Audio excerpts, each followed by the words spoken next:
नमस्कार मित्रों, मैं प्रेम नैनीवाल एक बार फिर से आप लोगों का स्वागत करता हूँ आर के एजुकेशन में। और आज हम अपनी वेव ऑप्टिक्स को आगे बढ़ाते हुए आज केंद्रीय उच्चिष्ट की चौड़ाई ज्ञात करेंगे। अच्छा, सबसे पहले तो मैं आपको ये बता दूं कि केंद्रीय उच्चिष्ट क्या है।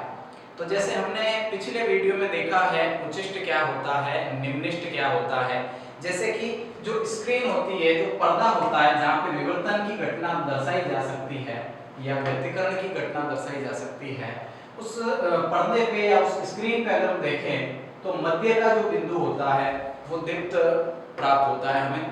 और वहीं पे यहाँ अगर देखा जाए इस बिंदु को तो तीव्रता मैक्सिमम होती है, अधिकतम तीव्रता होती है और इसे ही हम कहते हैं केंद्रीय उच्चिष्ट। तो ये केंद्रीय उच्चिष्ट होगा। और हमें पता है कि स्क्रीन पर जो हमें फ्रिंजें मिलती है वो एक दीप्त अदीप्त दीप्त अदीप्त इस सीरीज में मिलती है।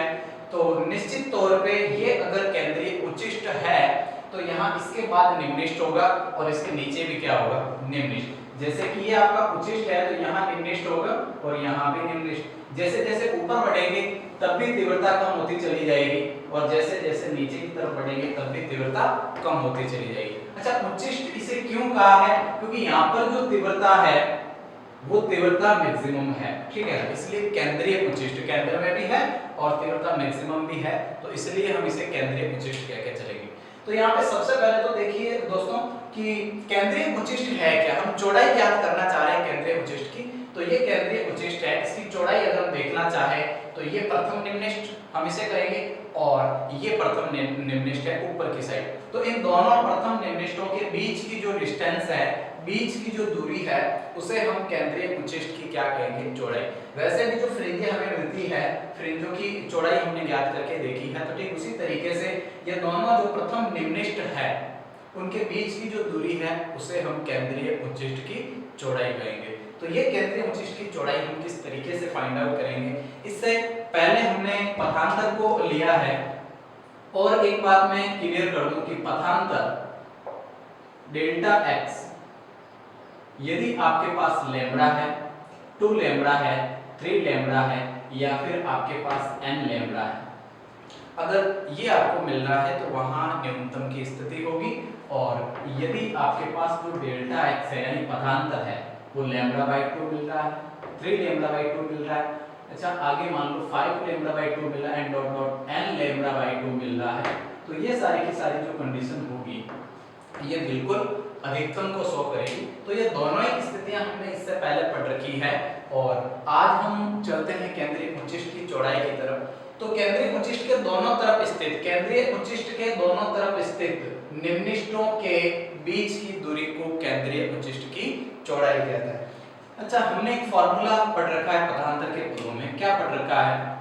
ये पढ़ रखा है कि यदि पथांतर क्या है, यदि पथांतर क्या ले रखा हो, लैम्डा, तो हम ये कहेंगे कि d sin theta is equal to lambda. ये हमने पढ़ रखा है। अच्छा, यहाँ पे d है क्या?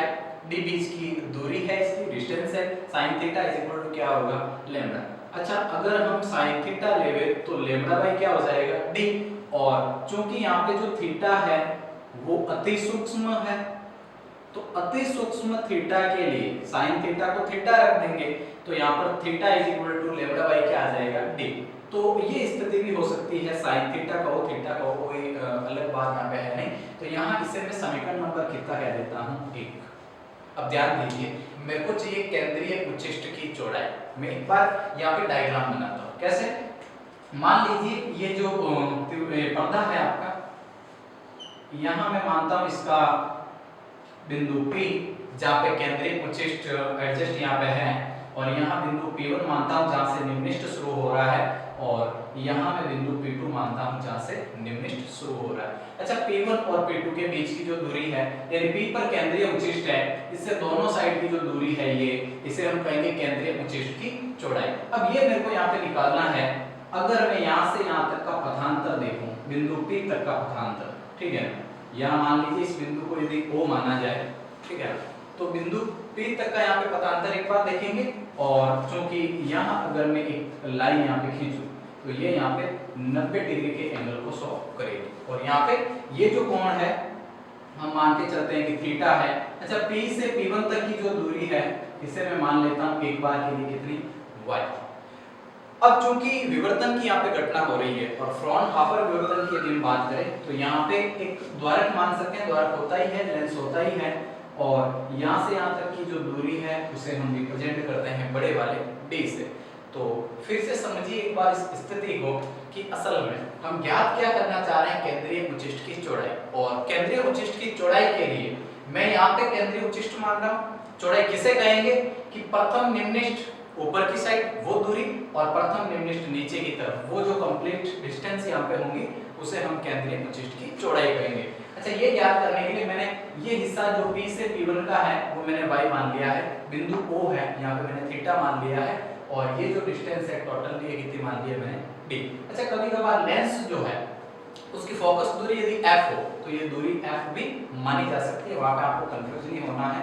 तो ध्यान दीजिए कि यदि मैं यहाँ पे ट्रायंगल लेता हूँ यानी कि त्रिभुज लेता हूँ, कौन सा OPP1, त्रिभुज OPP1 में, और यहाँ अगर मैं tan थीटा लूं, tan थीटा, तो tan थीटा मेरे पास क्या हो जाएगा यहाँ पे लंब बटे आधार।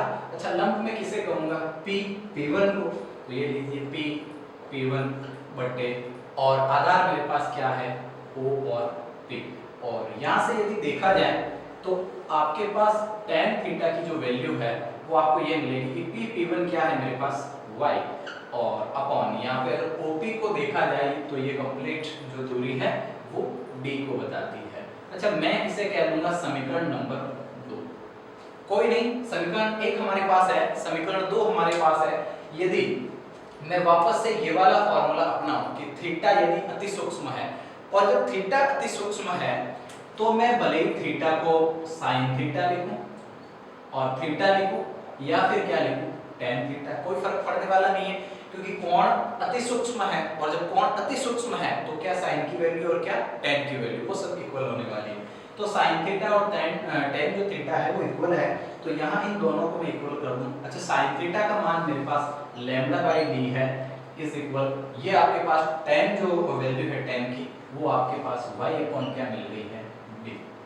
और यहाँ से अगर मैं y निकालना चाहूँ, क्योंकि मेरे को ये जो केंद्रीय उच्चिष्ट है इसकी चौड़ाई चाहिए, तो मैं चौड़ाई की तरफ ही बढ़ूंगा, तो ये दूरी है y। अच्छा, y यहाँ से जब मैं फाइंड आउट करूंगा तो λ/dy क्या मिल जाएगा d, ये वैल्यू मेरे पास आ गई। लेकिन दोस्तों ध्यान दीजिए, अब तक मैंने जो आपको बताया जो वो मान y का आया है, यानी यहाँ से यहाँ तक की दूरी है, और हमें पता है कि केंद्रीय उच्चिष्ट हम किसे कहेंगे, यानी केंद्रीय उच्चिष्ट का मतलब बिंदु ये वाला जो है निम्निष्ठ की तरफ जो बढ़ता है, भाई प्रथम निम्निष्ठों के बीच की दूरी, दोनों तरफ केंद्रीय उच्चिष्ट है, केंद्रीय उच्चिष्ट के दोनों तरफ जो प्रथम निम्निष्ठ है उनके बीच की दूरी, तो ये इधर का प्रथम निम्निष्ठ और ये इधर का प्रथम निम्निष्ठ, हमें क्या चाहिए दोनों के बीच की दूरी।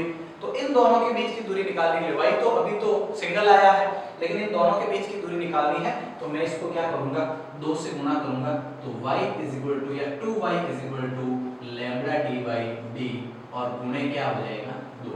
तो कुल मिला के केंद्रीय उच्चिष्ट की चौड़ाई का जो फॉर्मूला है वो आपके पास y 2 λ/d/d मिलेगा। यहाँ ध्यान दीजिए कि लैम्ब्डा जो है वो यहाँ पे हमें पता ही है, d जो है यहाँ पे वो इन दोनों के बीच की दूरी है।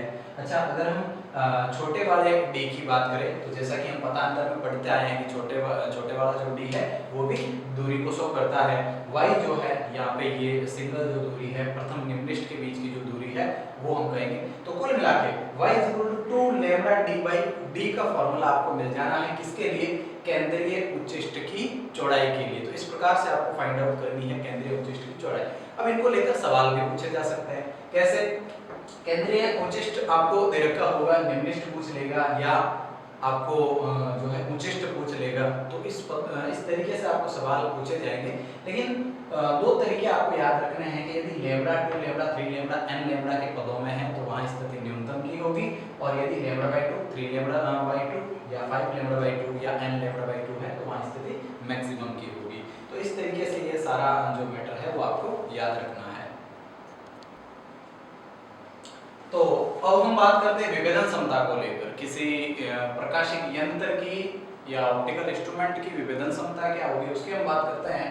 तो किसी प्रकाशिक यंत्र के द्वारा अत्यंत निकट पड़ी वस्तुओं को अलग अलग देख पाने की क्षमता को। जैसे दो वस्तुएं अगर बहुत ज्यादा नजदीक हो तो कई बार हमारे नेत्र की हम बात कर लें पहले, तो हमारे नेत्र उन दोनों बिंदुओं में भेद नहीं कर पाते हैं। कभी ऊर्ध्वाधर या क्षैतिज लाइनें भी हो तो उन्हें भी हमारे नेत्र अगर वो ज्यादा नजदीक है तो उन्हें स्पष्ट नहीं देख पाते, और यदि नहीं देख पाते हैं तो हम कोई यंत्र का सहारा लेते हैं तो वो यंत्र उसे स्पष्ट दिखा पाता है, वो उसकी विभेदन क्षमता कहलाती है।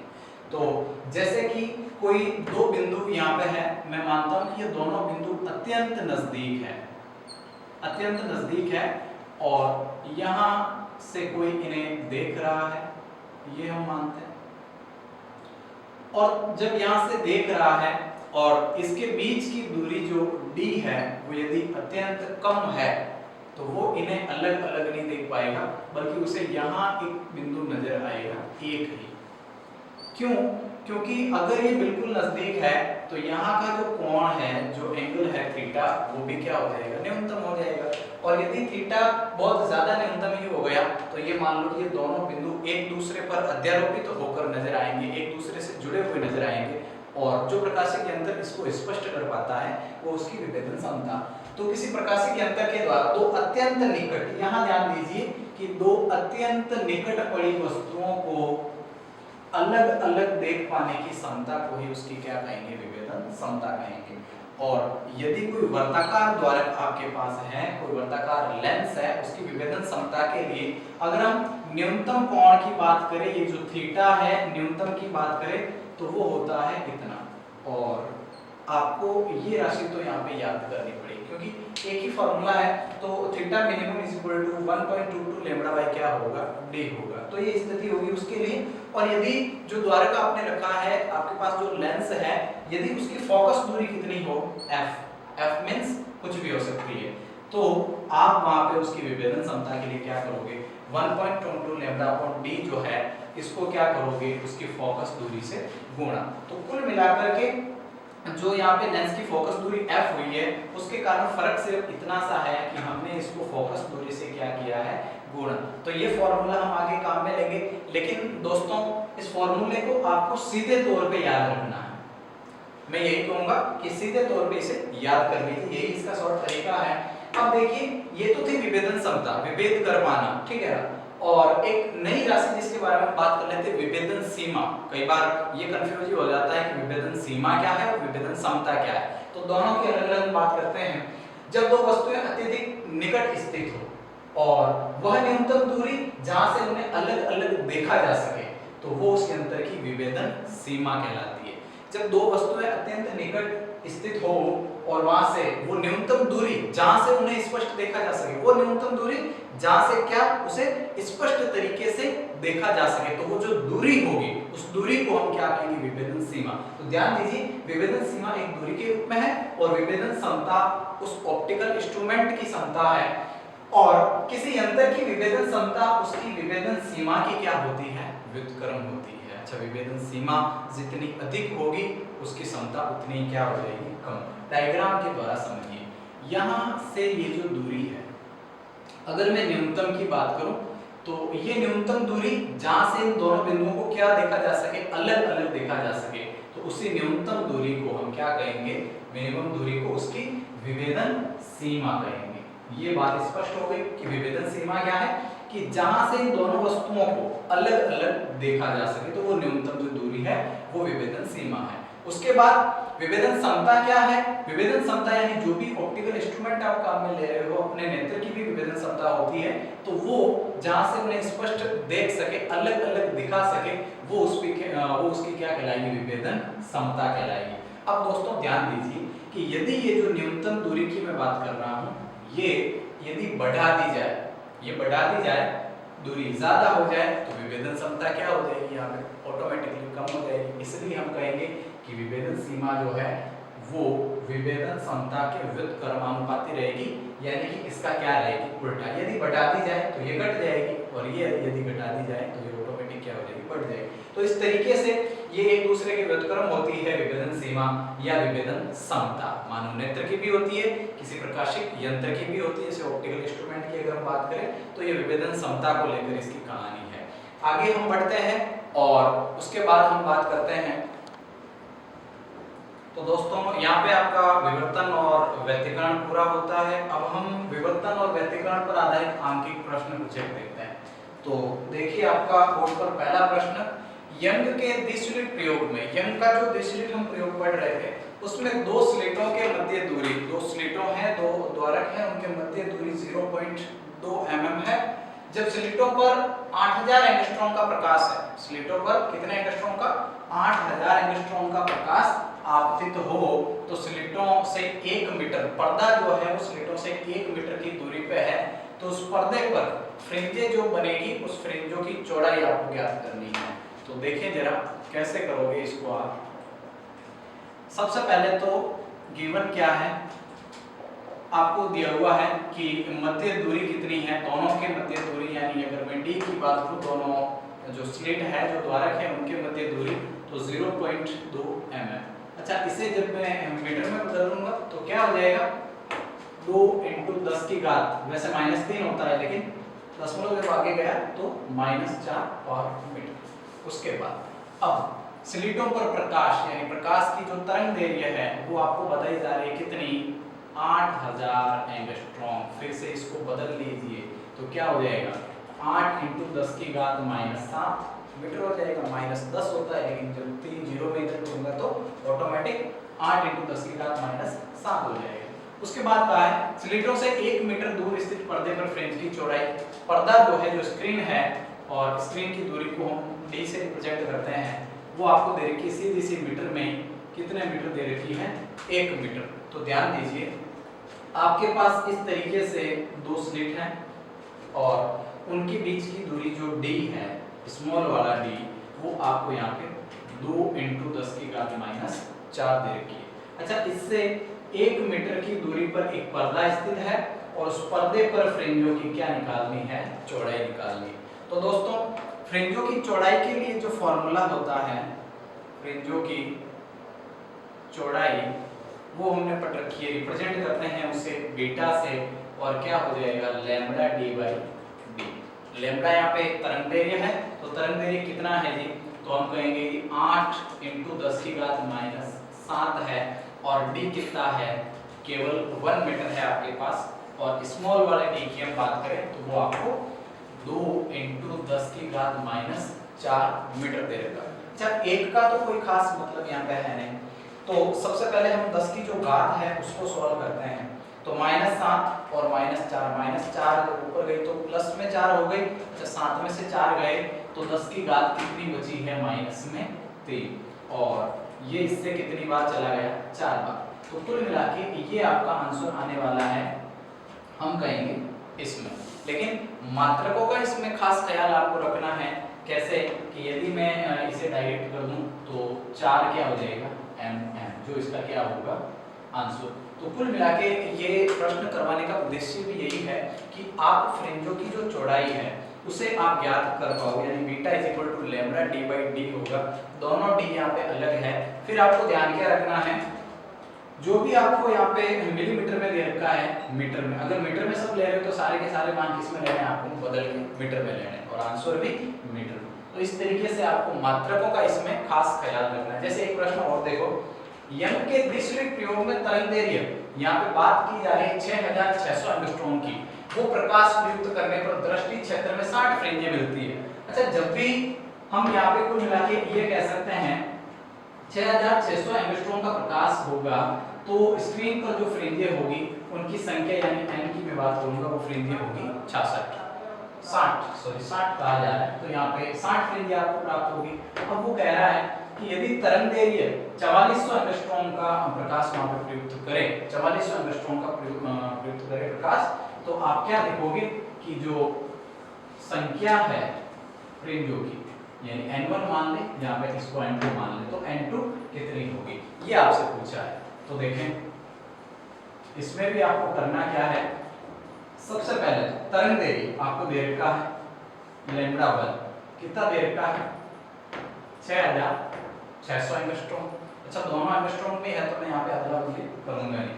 अच्छा, दूसरा कि आपके पास अगर 6600 एंगस्ट्रॉम का प्रकाश आपतित हो रहा है, वहां पे प्रकाश आप प्रयुक्त कर रहे हो, तो वहां पर जो फ्रिंजों की संख्या है, मैं n1 बोल दूं, वो बताई जा रही है कितनी है, 60। और आपको अब ये बोला गया है कि यदि λ2 तरंग दैर्घ्य मतलब 4400 एंगस्ट्रॉम का आप प्रकाश वहां पे प्रयुक्त करोगे तो जो आपके फ्रिंजों की जो संख्या होगी यानी N2 जो होगा वो कितना होगा। तो दोस्तों सबसे पहले तो यहाँ पे मैं ये बात करूंगा कि स्क्रीन की जो दूरी है उसकी बात यहाँ पे कहीं पे की नहीं गई है, और क्योंकि यंग के द्विस्लिट प्रयोग की बात की जा रही है तो दोनों स्लिटों के मध्य दूरी वो भी नहीं यहाँ पे बताई जा रही, मतलब दोनों दूरियां क्या है सेम। और अगर वो नियत रहे, अगर वो स्थिर रहे तो हम ये कहेंगे कि यहाँ पे λ1 n1 का जो गुणनफल है वो λ2 n2 के गुणनफल के क्या रहेगा बराबर। कब? जब पर्दे की दूरी स्क्रीन की दूरी d और दोनों स्लिटों के मध्य दूरी क्या रहे नियत रहे। तो यहाँ से अगर मैं n2 मेरे को निकालना क्या है n2, तो n2 अगर फाइंड आउट करना चाहे तो λ1 n1 बाई λ2 हो जाएगा। तो इस तरीके से आपको सॉल्व करना है। अब मेरे पास जो λ1 है वो दे रखा है कितने एंगस्ट्रॉम 6600 बटे n1 कितना दे रखा है यहाँ पे, तो n1 आपको होगी जी 60 दे रखा है बटे क्या करना है आपको 4400। तो फिर से 20 से 20 कैंसिल, 22 दूने 44 और 22 दिए 66। अच्छा 2 से 60 कितनी बार गए 30 बार, और 30 को जब 3 से गुणा करूंगा तो 30 दिए कितना आ जाएगा 90। यानी कि जब भी आप 4400 एंगस्ट्रॉम का प्रकाश वहां पे आपतित करवाओगे तो कुल मिला के जो फ्रिंजों की संख्या होगी वो 60 की बजाय n2 कितनी होगी 90 हो जाएगी। तो इस तरीके से आपको निकालना है। लेकिन इस प्रश्न में एक नया फॉर्मूला अगर आप देखो तो आपको मिल गया है। कौन सा मिल गया है? λ1 n1 λ2 n2। स्थिति कब बनेगी? जब दूरी क्या हो, अगर d यहाँ पे नियत रहे या फिर स्मॉल दूरी दोनों स्लिटों के मध्य जो दूरी है वो नियत रहे। तो इन दोनों स्थितियों में ये दोनों गुणनफल λ1 n1 इनटू ये आपके बराबर रहेगा λ2 n2 के। और यहाँ से आपको ये देखना है कि यदि इतना प्रकाश आपतित कर रहे हैं तो फ्रिंजों की संख्या कितनी है 60। तो अगर इतने के बजाय हम 4400 एंगस्ट्रॉम का प्रकाश वहां पे डालें तो जो फ्रिंजों की संख्या होगी वो कितनी होगी, तो यहाँ पे बढ़ करके कितनी हो जाएगी 90 हो जाएगी। तो इस बात का ध्यान रखना है। तो अब आपके पास एक तीसरा प्रश्न है। कौन सा? दो झिर्रियां मतलब कि दो द्वारक एक दूसरे से 1 mm की दूरी पर रखे गए हैं, दूरी पर बनाए गए हैं और पर्दे को 1 मीटर दूर रखा गया है। फिर से पर्दे को 1 मीटर दूर रखा है। स्क्रीन जो आपकी है, फ्रिंज अंतराल कितना होगा? फिर से फ्रिंजों की चौड़ाई आपको ज्ञात करनी है, कितनी होगी? जब वहां पे 500 एंगस्ट्रॉम अब की बार नहीं दे रखा, ध्यान दीजिए नैनोमीटर दे रखा है, तो नैनोमीटर तरंग दैर्घ्य का नीला हरा प्रकाश प्रयोग में लाया जाता है। अच्छा, प्रकाश जो प्रयोग में ला रहे हो उस प्रकाश की जो तरंग दैर्घ्य है वो 500 नैनोमीटर इस बार दे रखी है। पर्दे की दूरी फिर से कितनी है 1 मीटर। तो ध्यान दीजिए कि ये सवाल हमें कैसे करना है। फिर से उद्देश्य सवाल का यही है कि आप मात्रकों का ध्यान रखो।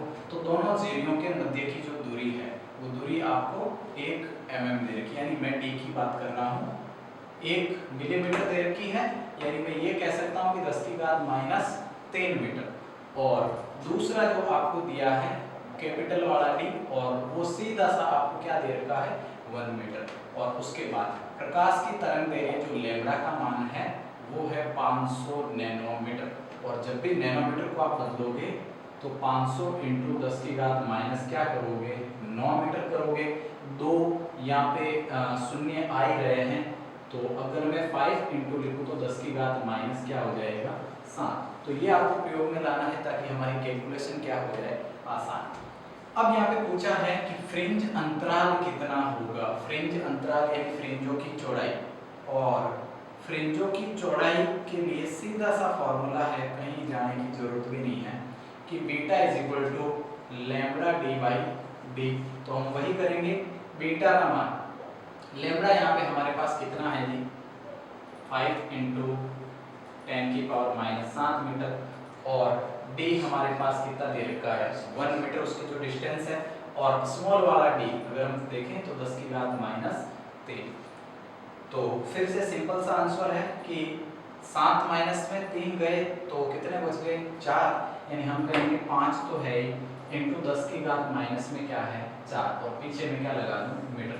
अब इसे आप जिस रूप में चाहे बदल सकते हैं, आप इसे मिलीमीटर में बदल सकते हैं, क्योंकि वापस -3 क्या करना पड़ेगा आपको घातांक यहाँ पे वापस लेके आ जानी है, तो कोई दिक्कत वाली बात है नहीं। तो इस तरीके से यंग के जो द्विस्लिप प्रयोग के सवाल है वो आपको सॉल्व करने हैं।